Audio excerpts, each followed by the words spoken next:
Hello बच्चों, नमस्कार। मैं अजीम खान मोशन मंच पर आपका स्वागत है। बच्चों, आज एक अपन नया अध्याय लेकर आए हैं और ये होगा अध्याय नंबर 9 और खाद्य उत्पादन में वृद्धि की कार्य नीति। तो बेटे इस टॉपिक में अपन को यही पढ़ना है कि जो खाद्य उत्पादन होता है उसमें किस तरह से वृद्धि की जाए, चाहे वह खाद्य उत्पादन के रूप में या जंतु हो या खाद्य के रूप में बेटे पौधे हो। तो यहां पर अगर जंतु होंगे तो जंतुओं का खाद्य उत्पादन कैसे बढ़ाया जाए, तो बेटे इसके लिए अपन पशुपालन को पढ़ना पड़ेगा। और पशुपालन के साथ साथ में बेटे मत्स्य पालन क्या होता है, मुर्गी पालन क्या होता है, मधुमक्खी पालन क्या होता है, और पक्षों में जो है प्रजनन कैसे करवाया जाता है, और प्रजनन के माध्यम से अच्छी नस्ल की जो है बेटे संतति कैसे उत्पन्न की जाती है, ये अपन को इस अध्याय में लेना है। इसी तरह से बेटे पादप में यानी अपन पादप खाद्य उत्पादन बढ़ाने के लिए पादपों में प्रजनन क्या होता है ना, टिश्यू कल्चर क्या होता है, उत्तक संवर्धन है, उसके अलावा बेटे जो है संकरण यानी हाइब्रिडाइजेशन क्या है ना, ये सारी चीजें आपको इस अध्याय के अंदर अपन को पढ़नी है। तो बेटे ये अध्याय भी थोड़ा सा समझने वाला है और इसे भी याद करना है अपन को। तो इस तरह से अपन शुरू करते हैं। अध्याय 9 होगा बेटे ये, और खाद्य उत्पादन में वृद्धि की कार्य नीति, यानी कौन कौन से ऐसे पार्ट हैं जिनके द्वारा अपन खाद्य उत्पादन को बढ़ाया जा सकता है, क्योंकि जनसंख्या तो बढ़ रही है बच्चों, और जनसंख्या के साथ साथ अगर खाद्य उत्पादन नहीं बढ़ाया गया तो भूखमरी जैसी अवस्थाएं उत्पन्न हो जाएगी संसार में। तो वैज्ञानिकों का यह मानना है कि बेटे जनसंख्या वृद्धि के साथ साथ खाद्य उत्पादन में भी वृद्धि की जाए। अब खाद्य उत्पादन में वृद्धि के लिए बेटे हमें कई सारे उपाय करने पड़ते हैं। तो उन उपायों को किस किस तरह से अपन कर सकते हैं, कैसे कैसे अपन को पादप और जंतुओं की संख्या बढ़ाते हैं, तो ये सारे के सारे चैप्टर के अंदर अपन को पढ़ना है। तो आइए बेटे अपन शुरुआत करते हैं।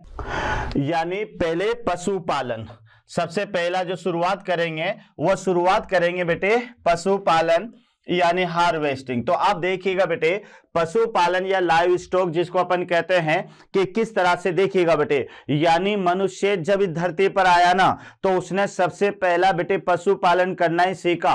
कृषि करना तो बाद में सीखा, पहले पशुपालन यानी सबसे पहले उसने बेटे कुत्ते को पाला, उसके बाद में बेटे भेड़ बकरियां गाय भैंस वगैरह को पालना शुरू किया ताकि इनसे उसको उसके जीवन की कई सारी वस्तुएं प्राप्त होती है। तो आइए अपन देखते हैं कि पशुपालन में क्या क्या करना चाहिए, कौन कौन सी बेटे सुविधाएं पशुओं को देनी चाहिए, कौन कौन से पशुओं के बाड़े होते हैं जहां पर किस तरह से इनका रखरखाव होता है, इनका न्यूट्रिशन क्या होता है, समय समय पर बेटे इनको कौन सा आहार देना चाहिए, ये सारी की सारी चीजें अपन पशुपालन के अंदर पढ़ने वाले हैं। तो बेटे देखिएगा कि पशुपालन जो है उसमें पशु प्रजनन भी आता है और पशुधन में वृद्धि भी आती है। तो ये एक प्रकार की कृषि पद्धति है कि पशुपालन करना केवल पालना ही नहीं है, यहां पर पशुओं को पालने के साथ साथ पशु प्रजनन कैसे करवाया जाता है, पशुओं की संख्या में वृद्धि कैसे होती है, तो ये सारी की सारी चीजें आती है। तो ये एक प्रकार की कृषि की पद्धति है। जैसे कृषि की जाती है तो फसल कैसे उगाई जाती है, उसका रखरखाव कैसे किया जाता है, उसको बेटे तैयार कैसे किया जाता है, उसकी हार्वेस्टिंग कैसे की जाती है, तो ये सारी चीजों का जो है अध्ययन ये बेटे पशुपालन में आएगा। तो पशुपालन के अंदर याद रखना बेटे कि पशुओं को पालना है, उनमें प्रजनन करवाना है और उनकी संख्या में बढ़ोतरी करना है। अब ये पशु में कौन कौन से पशुओं को पाला जा सकता है, यानी कौन कौन से लाइव स्टॉक होते हैं बेटे, तो यहां आप देख लीजिएगा कि पशुपालन का संबंध पशुधन। अब पशुधन यानी लाइव स्टॉक है तो इसमें भैंस हो सकते हैं बेटे, गाय है, सुअर है, घोड़ा है, भेड़ है, ऊंट है, उसके अलावा बकरी आदि आदि के प्रजनन और उनकी देखभाल से होता है जो मानव के लिए लाभप्रद है। तो एक बार देख ले बेटे पशुधन में किस किस को पाला जा सकता है जो मनुष्य के लिए लाभदायक होते हैं। तो बेटे मनुष्य के लिए जैसे भैंस है, गाय है, तो इनको तो बेटे दूध के लिए पाला जाता है। बेटे सुअर जो होता है उसको मांस के लिए पाला जाता है। घोड़ा जो होता है वह परिवहन के लिए पाला जाता है। भेड़ होते बेटे वो ऊंट के लिए पाली जाती है, मतलब भेड़ जो है वो ऊन के लिए पाली जाती है। और ऊंट होता है जो बेटे ये भी ऊन और मांस और दूध के लिए पाला जाता है। और जो बकरी होती है ये भी बेटे मांस और जो है के लिए पाली जाती है। तो ये आदि में प्रजनन करवाया जाता है और इनकी देखभाल से होता है, तो ये मानव के लिए लाभप्रद है। तो ऐसे जीव ऐसे पशु जो मनुष्य को लाभ पहुंचाते हैं तो उनका रखरखाव करना, उनको पालना और उनकी संख्या में बढ़ोतरी करना, उनमें प्रजनन करवाना, ये बेटे कहलाता है पशुपालन। तो कैसे याद रखेंगे कि ऐसे पशु जो मानव के लिए लाभप्रद होते हैं उन पशुओं को पालना, उनका रखरखाव करना, उनमें प्रजनन करवाना, उनकी संख्या में बढ़ोतरी करना, यह सब पशुपालन में आता है। पशुपालन में बेटे पशुधन का जो है क्या कहते हैं उपयोग किया जाता है। अब पशुधन क्या है ना, पशुधन, तो पशुधन में पशु आते हैं जिन्हें हम पालते हैं, प्रजनन करवाते हैं। तो बेटे इसमें भैंस आएगी, गाय है, बकरी है, भेड़ है, सुअर है, घोड़ा है, ऊंट है, ये सारे के सारे पशुधन के अंदर लिए जाते हैं। उसके बाद में देखो कि अति प्राचीन काल से मानव द्वारा यानी मधुमक्खी पालन हो रहा है बेटे। उसके अलावा रेशम कीट है, झींगा है ना, केकड़ा है, मछलियां हैं, पक्षी है, सुअर है, भेड़ है, ऊंट है आदि का प्रयोग उत्पादों जैसे दूध है, अंडे है, मांस है, ऊन है, रेशम है, शहद है आदि प्राप्त करने के लिए किया जाता है। तो बच्चों ये भी आपको याद रखना है कि अति प्राचीन काल से, कोई ये 2022 में नहीं बेटे, यानी बहुत पहले से ही जो मनुष्य है, क्योंकि उस समय कोई फैक्ट्रियां तो होती नहीं थी बेटे कि जहां पर आर्टिफिशियल शहद बन जाएगा, जहां पर आर्टिफिशियल ऊन बन जाएगी। पहले का जो व्यक्ति था वह टोटली प्राकृतिक संसाधनों पर निर्भर रहता था बेटे। तो याद रखना कि पुराने जमाने से ही व्यक्ति मधुमक्खी पालन करना सीख लिया था। तो मधुमक्खी का पालना, रेशम कीट पालन, झींगा जो बेटे एक तरह से फूड के रूप में काम आता है, उसके अलावा केकड़ा ये भी फूड के रूप में काम आता है, मछलियां हैं, पक्षी है, सुअर है, भेड़ है, ऊंट है, इनसे हमें क्या क्या मिलता है। तो बेटे इनसे जैसे दूध है, अंडे है, मांस है, ऊन है, रेशम आदि प्राप्त करने के लिए किया जाता रहा है। यानी व्यक्ति जो है ये प्राचीन काल से ही बेटे कई सारे उत्पाद है ना, मांस, अंडे, दूध, शहद, रेशम है ना, ये सारे के सारे जो है प्राप्त किया जा सकता है कई सारे यानी पशुओं से या जो है जंतुओं से। तो याद रखना बेटे प्राचीन काल से ही ये जो जंतु हैं इनसे इन उत्पादों को प्राप्त किया जा रहा है। उसके बाद में आप देखिएगा कि एक गणना के अनुसार विश्व की जो 70% से अधिक की जो पशुधन है वह भारत और चीन के अंदर है। यह भी थोड़ा सा याद कर लेना कि बेटे भारत और चीन में सबसे ज्यादा लाइव स्टॉक है, यानी सबसे ज्यादा पशुधन को पाला जाता है। यानी दुनिया का 70% जो पशुधन है वह भारत और चीन में है। तो एक बार और ध्यान से समझ ले कि प्राचीन काल से जो मानव है बेटे किस किस को पाल रहा है, तो मधुमक्खी को, रेशम कीट को, झींगे को, केकड़े को, बकरियों को, ऊंटों को, गायों को, भैंसों को, इन सबको पाल रहा है। किसके लिए पाल रहा है बेटे, तो अंडे उत्पादन के लिए, शहद उत्पादन के लिए, दूध उत्पादन के लिए, मीट उत्पादन के लिए, भोजन के लिए, इन सब को जो है प्राचीन काल से बेटे पाला जा रहा है। और फिर आपको याद रखना है कि पूरे विश्व में पशुधन का जो 70% भाग मिलता है वह अकेले भारत और चीन से मिलता है। तो यह आपको याद रखना है। उसके बाद में बेटे यहाँ आता है फार्म और फार्म पशुओं का प्रबंधन। यानी बेटे फार्मिंग क्या होती है और फार्मिंग पर कैसे पशुधन का जो है मैनेजमेंट किया जाता है, कैसे पशुधन को वहां पर रखा जाता है, तो बेटे ये कहलाते हैं फार्मिंग। अब फार्मिंग कई तरह की होती है ना, मछली पालन भी फार्मिंग हो सकती है, पोल्ट्री भी हो सकती है बेटे, पोल्ट्री फार्मिंग हो सकती है, गोट फार्मिंग हो सकती है, काऊ फार्मिंग हो सकती है, बफेलो फार्मिंग हो सकती है। यानी जहां पर बेटे पशुधन के रख रखाव के लिए एक आवासीय क्षेत्र बनाया जाता है तो उसको फार्मिंग कहते हैं। उस फार्मिंग पर कैसे इनका प्रबंधन किया जाता है वो इस टॉपिक के अंदर अपन को लेना है।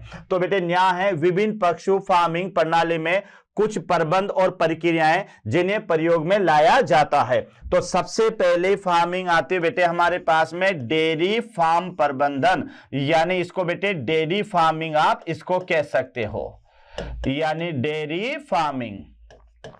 डेयरी फार्मिंग, अब बेटे नाम से लग रहा है ना डेयरी, तो डेयरी पर क्या मिलता है, दूध मिलता है। तो बेटे आपको याद रखना है कि डेयरी फार्मिंग का मतलब इसमें गोट फार्मिंग आ जाएगी, काउ फार्मिंग आ जाएगी, बफेलो फार्मिंग आ जाएगी। यानी यहां पर बेटे ऐसे जंतुओं को पाला पोसा जाएगा, ऐसे जंतुओं का रख रखाव किया जाएगा जिनसे दूध मिलता हो, और दूध के साथ साथ बेटे उनसे मांस वगैरह ये भी प्राप्त किया जाता है। तो ऐसी फार्मिंग को अपन डेयरी फार्मिंग कहेंगे। तो डेयरी फार्मिंग मेनली दूध से संबंधित है। तो यहां पर आप देखिएगा बेटे, डेयरी उद्योग एक पशु प्रबंधन है जिसमें मानव खपत के लिए दूध, ये याद रखना बेटे, दूध तथा इनके उत्पाद प्राप्त होते हैं। उत्पाद में बेटे दही है ना, ये याद रखना। उसके अलावा मक्खन है, ये याद रखना, मक्खन है, योगर्ट है, कई सारी चीजें इनसे बनाई जाती है। तो ये भी आपको याद रखना है कि डेयरी उद्योग एक पशु प्रबंधन है जहां पर मानव के उपयोग के लिए दूध और दूध से बनने वाले उत्पादों को प्राप्त किया जाता है। दूध उत्पादन मूल रूप से फार्म में रहने वाले पशुओं की नस्ल की गुणवत्ता पर निर्भर करता है। तो यह भी याद रखना बेटे, पशुओं की नस्ल की गुणवत्ता पर निर्भर करता है, क्योंकि आपको याद होगा कि अगर अच्छी नस्ल की गाय होगी तो वह दूध ज्यादा देगी, और बेटे अच्छी नस्ल की बकरी होगी तो वह दूध ज्यादा देगी। तो डेयरी फार्मिंग पर दूध को प्राप्त करने की जो बेटे अवधि है या दूध प्राप्त करने की जो है वह मूल रूप से किसके ऊपर निर्भर करती है? पशुओं की नस्ल के ऊपर निर्भर करती है। अच्छी नस्ल के अगर पशु होगा तो दूध उत्पादन भी ज्यादा होगा। अच्छी उत्पादन क्षमता प्राप्त करने के लिए पशुओं की बेटे अच्छी देखभाल होना जरूरी है ना। उनके रहने का अच्छा घर और पर्याप्त जल और रोगमुक्त वातावरण होना आवश्यक है। यानी यह भी याद रखना बेटे कि अगर आपको डेयरी फार्मिंग पर अच्छा उत्पादन प्राप्त करना है, आपको अच्छा ज्यादा मात्रा में दूध उत्पादन करना है, तो वहां पर रहने वाले जो पशु हैं उनके रख रखाव का ध्यान अच्छा होना चाहिए, उनके पोषण की व्यवस्था अच्छी होना चाहिए, और साथ में बेटे अच्छी नस्ल के पशु वहां पर होना चाहिए। तो यह याद कर लेना कि अगर आपको अच्छी उत्पादन क्षमता प्राप्त करनी है, अगर आपको गुड प्रोडक्शन कैपेसिटी प्राप्त करनी है, तो बेटे पशुओं की देखभाल ये ध्यान रखना। मान लो आप पशु से दूध की उम्मीद तो कर रहे हो, लेकिन उसको 2 दिन से चारा नहीं डाल रहे हो, तो क्या बेटे वो दूध दे पाएगी? नहीं दे पाएगी। तो उसकी देख रेख अच्छी तरह से होना चाहिए। उसके अलावा बेटे उसका रख रखाव अच्छी तरह से होना चाहिए, उसका जो रहने का स्थान है वह साफ सुथरा होना चाहिए। तो इन तीनों कारणों से उनके दूध उत्पादन क्षमता में वृद्धि होगी। तो यह आपको याद रखना है, यानी डेयरी फार्मिंग। चारे की गुणवत्ता यह भी याद रखना बेटे, चारे की गुणवत्ता और उसकी मात्रा पर बल दिया जाना चाहिए। जैसे मैं आपको ये बता रहा हूं कि अपन को डेयरी फार्मिंग करनी है, तो बेटे ये सारी चीजों का ध्यान रखना चाहिए कि उसकी स्वच्छता का ध्यान रखें, उसके टीकाकरण का ध्यान रखें, उसकी बीमारी का ध्यान रखें, उसके भोजन और उसके चारा कितना दिया जाना चाहिए यह भी ध्यान रखना चाहिए। तो देखो बेटे कि चारे की गुणवत्ता और उसकी मात्रा पर भी बल दिया जाना चाहिए कि चारा जो दे रहे हैं पर वह किस क्वालिटी का दे रहे हैं और कितनी मात्रा में इसको चारा दिया जा रहा है। मान लो अपन थोड़ा थोड़ा चारा दे रहे हैं तो भी किसी काम का नहीं होगा। उसके बाद में देखो बेटे दूध उत्पादन का भंडारण और परिवहन के लिए कड़ी सफाई तथा स्वास्थ्य का भी महत्व सर्वोपरि है। यानी डेयरी उद्योग में ऐसा नहीं है बेटे, डेयरी उद्योग में जहां पर दूध को इकट्ठा किया जाता है और दूध को टैंकरों में भरकर एक स्थान से दूसरे स्थान पर ले जाया जा रहा है, तो बेटे उन टैंकरों की डेली सफाई होना जरूरी है, वरना फर्मेंटेशन से बेटे उनके अंदर जीवाणु पनप जाएंगे। तो यह भी डेयरी उद्योग के लिए आवश्यक है कि बेटे जो उत्पादों का भंडारण किया जाता है टैंकरों में, और जहां पर परिवहन के दौरान जब टैंकरों में भर के उनको एक स्थान से दूसरे स्थान पर ले जाया जा रहा है, तो बेटे यहां पर भी जो है स्वास्थ्य और सफाई का पूरा ध्यान रखना जरूरी है। उसके अलावा पशु चिकित्सा का नियमित जांच हेतु भी आना अनिवार्य है, यह भी जरूरी है बेटे। यानी जो वेटनरी डॉक्टर होंगे इनको समय समय पर बेटे डेली के डेली चेकिंग के लिए बुलाया जाना चाहिए।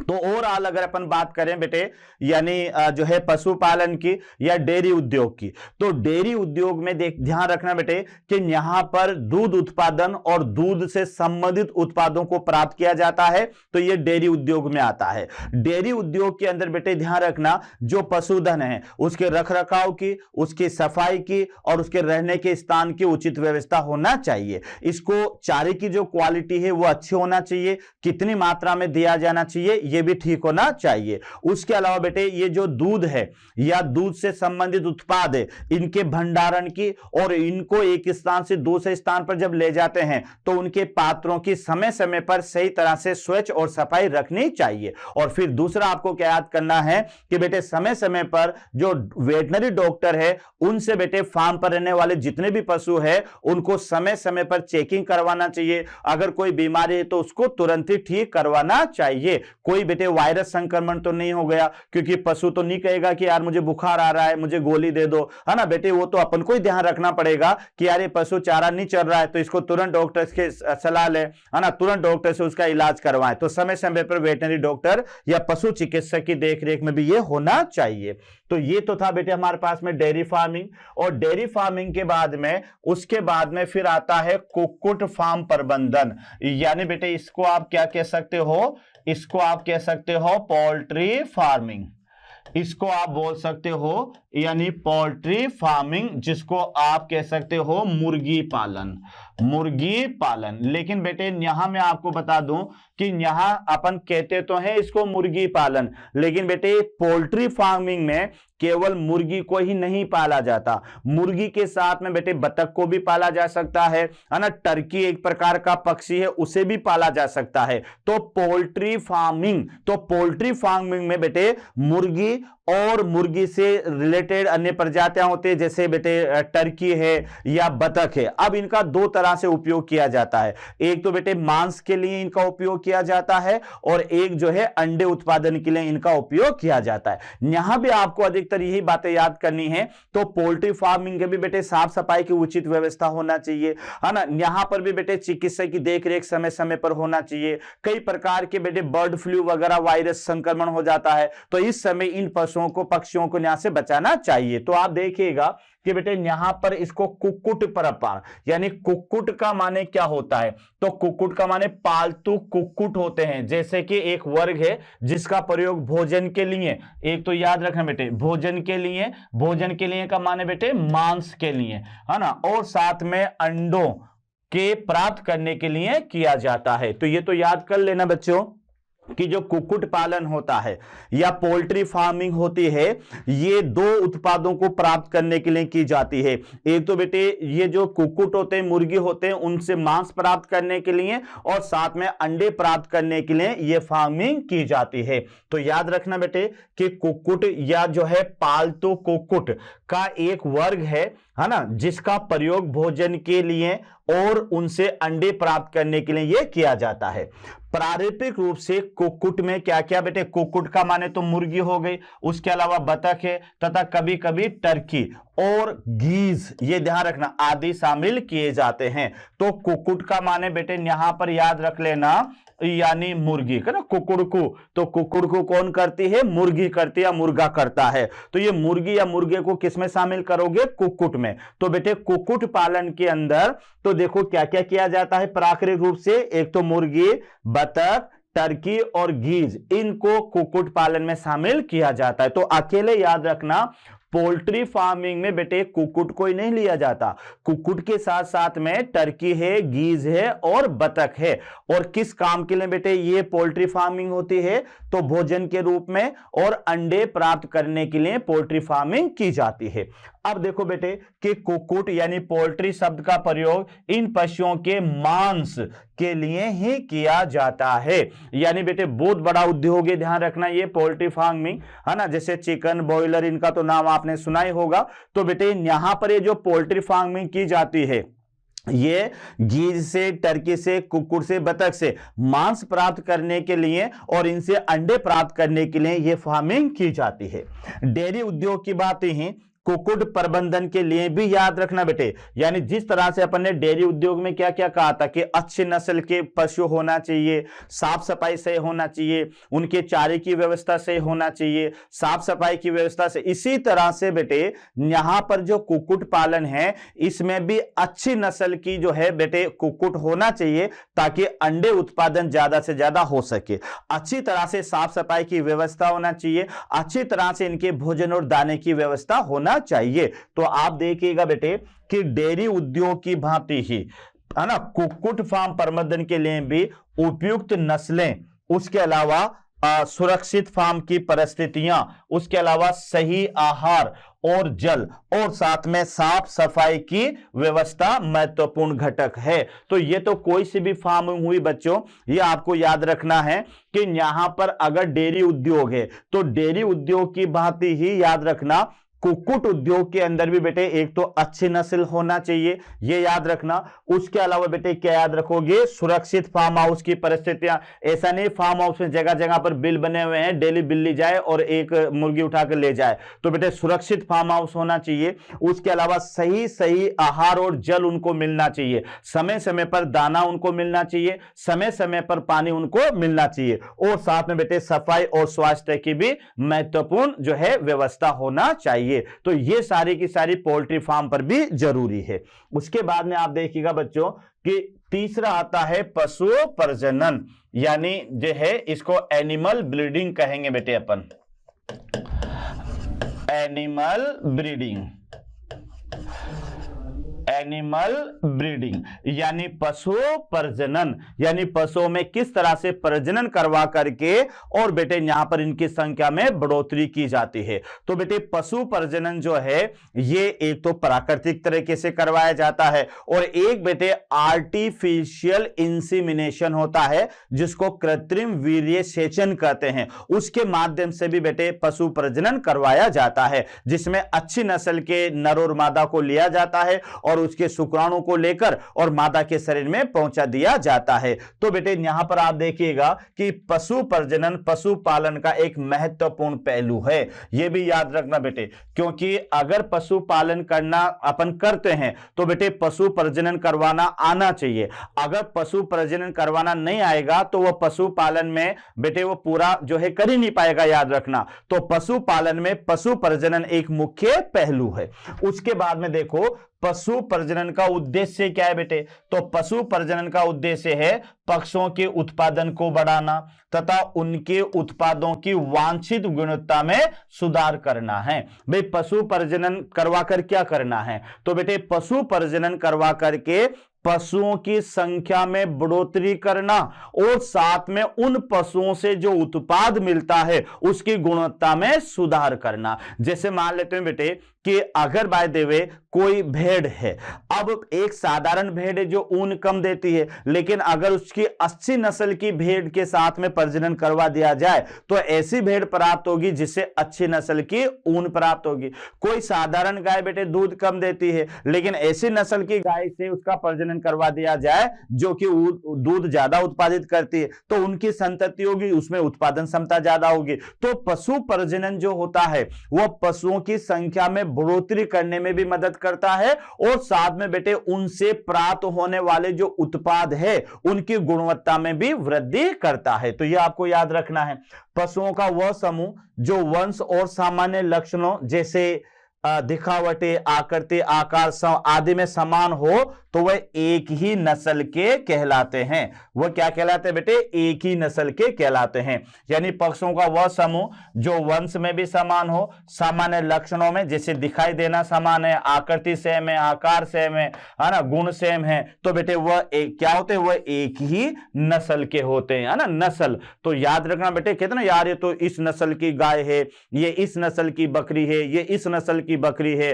तो बेटे याद रखना कि यहां पर जातियां अलग अलग हो सकती है लेकिन वंश एक ही होगा, और वंश एक होगा और उसमें उनके दिखने में, उनके गुणों में बेटे ये भी एक जैसे नजर आएंगे। तो ऐसे समूह को आप कहेंगे ये एक ही नस्ल के हैं।